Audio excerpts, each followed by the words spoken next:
Salut tout le monde, c'est Info Tuto. Alors dans cette vidéo, je vous présente aujourd'hui une application online qui s'appelle MIT App Inventor dans sa version 2.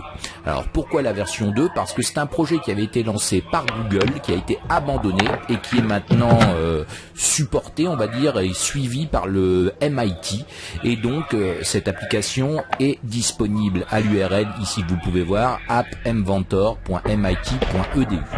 Alors en quoi ça consiste? Tout simplement à vous permettre de créer une application pour smartphone Android, smartphone évidemment ou tablette, de façon très facile, sans aucune ligne de code, sans connaître le développement.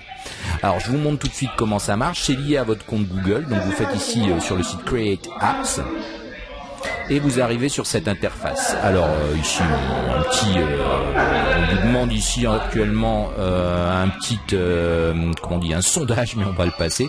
Et donc vous pouvez voir que je suis logué ici avec une adresse Gmail et tous les projets ici qui sont actuellement vierges. Mais si vous faites des projets, ils vont venir se stocker ici et vous allez pouvoir récupérer ça très facilement. Alors vous créez un nouveau projet, vous l'appelez comme vous voulez. Ici dans mon cas, je vais l'appeler test. Et comment ça se présente? Vous avez ici l'affichage d'un smartphone. Vous avez ici des palettes avec dedans, vous avez tous des composants. Donc ces composants vont être divers et variés. Vous pouvez voir qu'ici c'est tout ce qui est user interface. Alors ce qui est intéressant aussi, c'est que c'est en anglais, mais vous pouvez passer ça en français, ce qui va permettre à ceux qui sont pas à l'aise avec la langue de Shakespeare, d'avoir tout les contrôles en français et même au niveau des blocs. Ensuite vous allez voir. Donc vous avez des contrôles comme des boutons, des sliders, des zones de texte de saisie. Vous avez ici dans la disposition tout ce qui va être arrangement au niveau de l'interface. La palette média, tout ce qui est caméra, caméscope pour utiliser ça au niveau de votre smartphone, et vous en avez plein d'autres, du dessin pour faire des jeux, les capteurs de l'appareil, comme si vous voulez utiliser le capteur GPS, le capteur NFC, le capteur d'orientation, etc. Vous avez ici une horloge pour récupérer le temps système ou faire des timers, parce que c'est important. Au niveau social, vous avez pas mal de choses, vous pouvez interagir avec votre téléphone, ici comme l'appel téléphonique, ou interagir avec les SMS reçus, etc. Vous avez d'ailleurs, vous pouvez faire très facilement ici avec les médias, il me semble, vous pouvez utiliser la reconnaissance vocale ou le texte à parole, text to speech, ou la traduction d'ailleurs, un service de traduction instantanée. Franchement, je l'ai testé, c'est super facile à utiliser. Vous pouvez très bien faire lire vos SMS très facilement. Vous avez aussi du stockage possible avec des fichiers ou des bases de données comme TinyDB, TinyWebDB, ou même les contrôles fusion de table. Donc ça, c'est les applications du Google Drive qui vous permettent en fait de gérer des applications online, enfin des données online avec votre application. Au niveau connectivité, vous avez ici le Bluetooth, vous avez plein de composants, donc je ne vais pas rentrer dans le détail parce qu'il faudrait faire un cours. Mais vous allez voir, pour ceux qui sont assez à l'aise avec l'informatique, c'est très simple de l'utiliser. Vous avez aussi un composant expérimental ici qui est FirebaseDB, qui est en fait une base de données gratuite jusqu'à une certaine limite, mais vous allez pouvoir l'utiliser aussi. Des extensions, vous pouvez ajouter encore d'autres composants dedans. Alors comment ça va marcher? Je vais vous montrer un exemple très rapidement.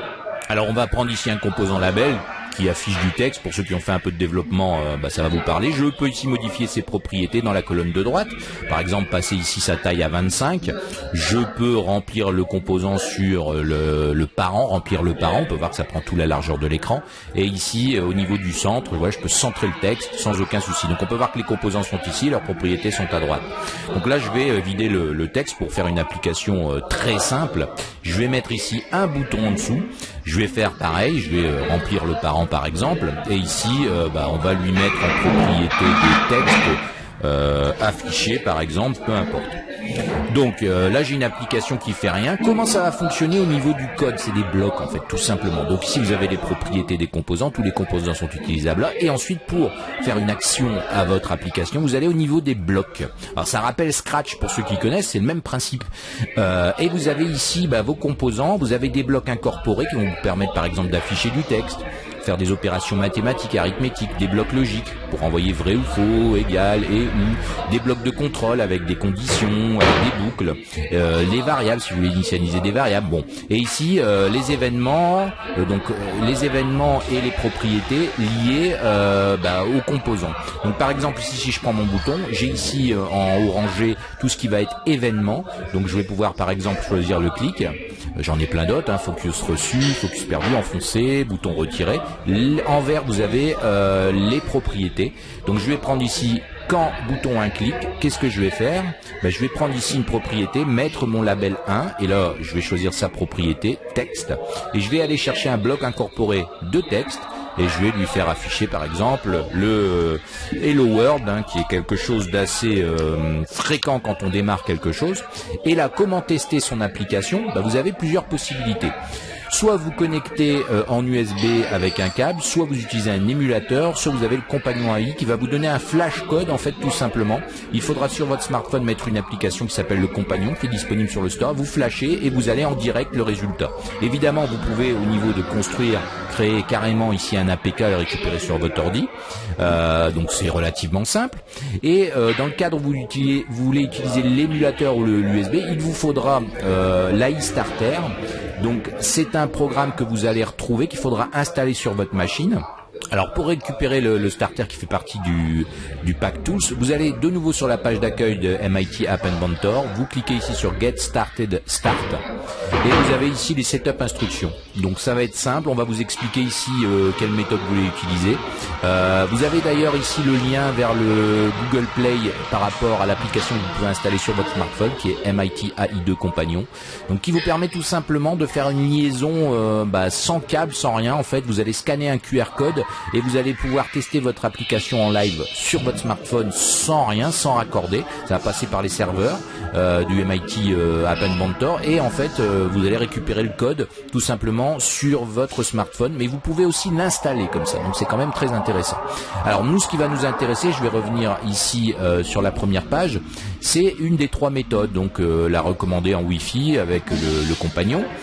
Ensuite vous avez ici, si vous n'avez pas de terminal Android, ou ici si vous voulez le connecter avec un câble USB. Donc là on va utiliser l'émulateur, évidemment je n'ai pas, admettons, de smartphone Android.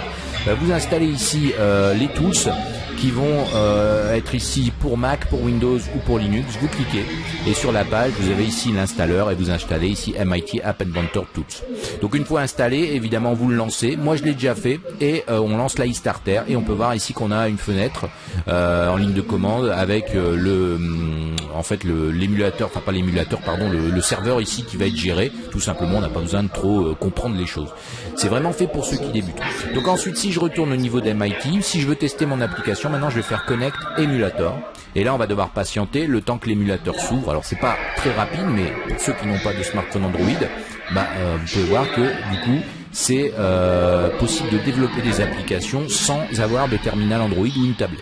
Et puis là, l'avantage, c'est que vous pouvez tester en live, vous allez voir, c'est très intéressant. Donc on va pouvoir tester notre petite application qui est très simple, un bouton, quand on clique, on affiche Hello World dans le label qu'on a placé. Vous pouvez voir que c'est enfantin, c'est basé, c'est aussi simple que Scratch.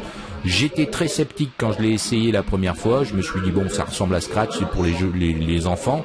Et effectivement, c'est aussi simple que Scratch, mais on peut aller quand même bien loin parce qu'on peut faire des applications de dessin, on peut faire des applications avec la caméra, on peut faire des applications de géologue, on peut faire vraiment plein de choses. On peut utiliser l'app starter, l'activity starter pour lancer et faire la jonction avec des applications sur le smartphone. Enfin, il y a plein de possibilités et les bases de données, évidemment, vous avez tout ce qu'il faut. Donc voilà, on peut voir ici que l'émulateur est lancé. Je vais cliquer sur le bouton afficher et on peut voir que ça affiche bien Hello World. Alors c'est très simple à utiliser. Alors ce qui va être bien, c'est qu'on va pouvoir par exemple faire ça en temps réel, modifier le design et on va voir tout de suite ce qui se passe. Donc je vais modifier ici ma mise en page pour avoir l'émulateur ici sur la droite et ma page web à gauche. Voilà. Et donc ici vous avez bien compris le principe. Je pourrais aussi par exemple, si je vais au niveau du label, j'ai d'autres possibilités. Par exemple, je peux changer le font size en cliquant sur le bouton. À ce moment-là, je ne vais pas affecter ici un bloc de texte, mais je vais afficher des maths, un bloc de maths, et je vais dire par exemple qu'il passe à j'ai mis 25, je vais mettre 35. Et là, on va mettre bonjour à la place des lots, qu'on voit bien le changement. Si je clique, j'ai bien bonjour avec une taille supérieure. Et si je retourne dans la partie designer, je peux ici faire tout ce que je veux. Je peux rajouter des labels, je peux rajouter des listes, il y a vraiment beaucoup de choses. Par exemple ici un list view, je peux par exemple ici prendre la hauteur sur fil par pour qu'il remplit tout le smartphone, et on peut voir que j'ai bien ça ici. Et ici on a des éléments, donc je vais mettre par exemple A, virgule B, virgule C, virgule D, voilà. Et on a ici les éléments, vous allez voir, qui se mettent à l'écran. Je peux les sélectionner, je pourrais faire des actions tout simplement dans ma Marty Block. Imaginons ici que je prends mon list view, after picking. Alors je suis reparti en anglais, par contre, oui j'avais fait un changement, excusez-moi.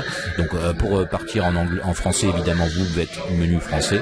Mais par exemple ici je vais tout simplement ici prendre le label et dire que le label, alors qu'est-ce qu'on peut faire, on va prendre le texte et on va dire qu'on prend la sélection, donc tout simplement ici list view 1, et je vais choisir la sélection. Et si je clique maintenant, on peut voir que j'ai C, A, B, D, enfin voilà. Donc vous pouvez voir que c'est super simple à utiliser. C'est vraiment quelque chose que je vous encourage pour ceux qui ont envie de se tester au développement d'applications pour Android, ou même des petits jeux, ça marche aussi. Allez voir ça d'un peu plus près, parce que ça fonctionne vraiment très bien et c'est très facile à utiliser. Donc voilà, n'hésitez pas à mettre un petit pouce bleu